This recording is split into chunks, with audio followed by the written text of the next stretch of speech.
Aujourd'hui, on plonge dans l'un des plus grands, si ce n'est le plus grand retour de l'histoire du sport.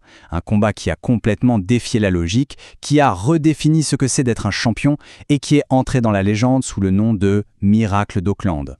Cette petite phrase, elle résume absolument tout de cette soirée du 7 août 2010. C'est vraiment le cœur de notre histoire, une leçon apprise de la manière la plus brutale qui soit, à quelques secondes de la gloire.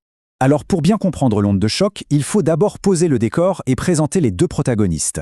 D'un côté, on a une légende vivante. Et de l'autre, un homme qui a décidé que sa meilleure arme, ce serait sa grande bouche. À ce moment-là, il faut bien se rendre compte que Anderson Silva, ce n'est pas juste un champion. C'est une force de la nature, une véritable énigme dans l'octogone. Il a l'air intouchable, presque surnaturel dans sa façon de se battre. Sa domination était totale. Il ne se contentait pas de gagner, non.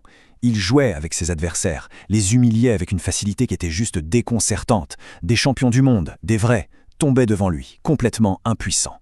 C'était la question que tout le monde se posait. Et pour beaucoup, la réponse était simple. Personne. L'UFC cherchait désespérément un challenger, mais franchement, qui pouvait sérieusement espérer faire tomber le roi? Et voilà que débarque le challenger, Chael Sonnen. Et là, c'est le jour et la nuit. Silva, c'est l'artiste silencieux. Sonnen, lui, c'est le provocateur, le lutteur pur et dur qui a tout compris au pouvoir des médias. Ce n'est pas le finisseur le plus spectaculaire, mais il est malin. Très malin. Et surtout, il a un plan. Sonnen a fait ce que personne n'avait jamais osé. Il n'a pas juste défié Silva, il l'a attaqué sur tous les fronts. Son talent, son héritage, sa nationalité, tout y est passé.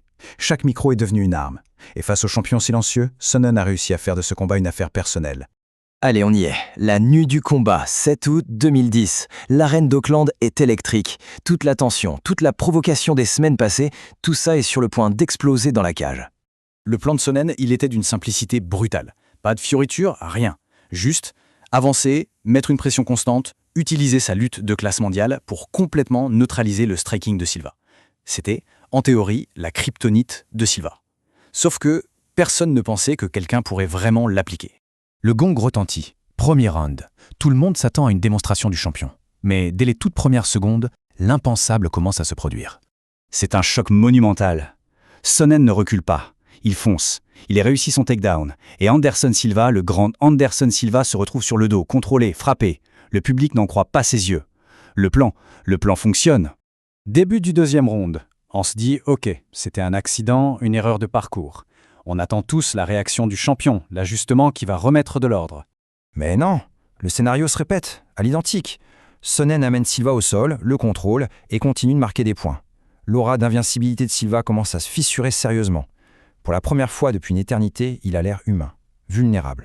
On arrive à la moitié du combat. Le choc initial dans l'arène, il se transforme peu à peu en autre chose pour les fans de Silva. Quelque chose qui ressemble beaucoup à de la peur. Troisième round. Et cette peur, elle devient une réalité palpable. La tendance, terrifiante, ne fait que se confirmer. La domination de Sonnen est totale. Il gère la distance, il impose son rythme et il contrôle Silva au sol pendant de très très longues minutes. L'idée qui paraissait complètement folle quelques heures plus tôt, eh bien elle devient une quasi-certitude. Si rien ne change, Chael Sonnen sera le nouveau champion. Le quatrième round, c'est un vrai cauchemar pour le champion et ses supporters. C'est la même histoire, encore et encore. La couronne est vraiment en train de lui glisser des mains. C'est sans doute le moment le plus critique de toute la carrière de Silva. Les juges donnent tous les rounds, et de loin, à Sonnen. Il ne reste que 5 minutes. Pour garder sa ceinture, il n'y a plus qu'une seule option, le finish. Il doit terminer le combat, là, maintenant. On y est. Le dernier round, le dernier espoir. C'est le moment où les légendes se créent ou s'éteignent. Sonnen, fidèle à lui-même, il attaque encore et il met Silva au sol. Il est en contrôle total, il le sait. Il est à quelques minutes de réaliser l'un des plus grands exploits de l'histoire du sport. Mais alors qu'il est sur le dos, épuisé, amoché, Silva fait quelque chose de presque invisible. Il ajuste ses jambes. Il les place autour du cou de Sonnen. C'est un étranglement en triangle, une technique de jiu-jitsu redoutable. Sonnen essaye de se défendre, mais c'est trop tard. La pression devient insoutenable. L'oxygène ne passe plus. Le piège, tendu par un champion aux abois, est parfait. Et d'un coup, c'est fini. À moins de 2 minutes de la fin du combat, Chael Sonnen tape de la main. Il abandonne. Le miracle vient d'avoir lieu. L'onde de choc de cet abandon est instantanée. C'est un moment qui va redéfinir la carrière de ces deux hommes, pour toujours. C'est la folie pure. Les commentateurs hurlent, la foule est debout.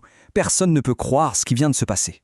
Après 23 minutes de domination totale, après avoir perdu chaque seconde de ce combat, Anderson Silva a trouvé le moyen de gagner. L'héritage de ce combat est immense. D'un côté, il a montré que Silva pouvait être vulnérable, mais de l'autre, il a gravé sa légende de champion ultime dans le marbre. Et pour Sonnen, paradoxalement, cette défaite crève-cœur l'a transformé en une énorme star. Le monde entier a vu que le roi pouvait saigner. Finalement, ce combat, ce n'était pas juste un affrontement sportif. C'était un vrai drame humain. Une histoire qui nous rappelle une vérité fondamentale de ce sport. Tout peut arriver, absolument à tout moment. C'était la nuit où l'impossible a failli se produire et où, à la dernière seconde, la légende a survécu.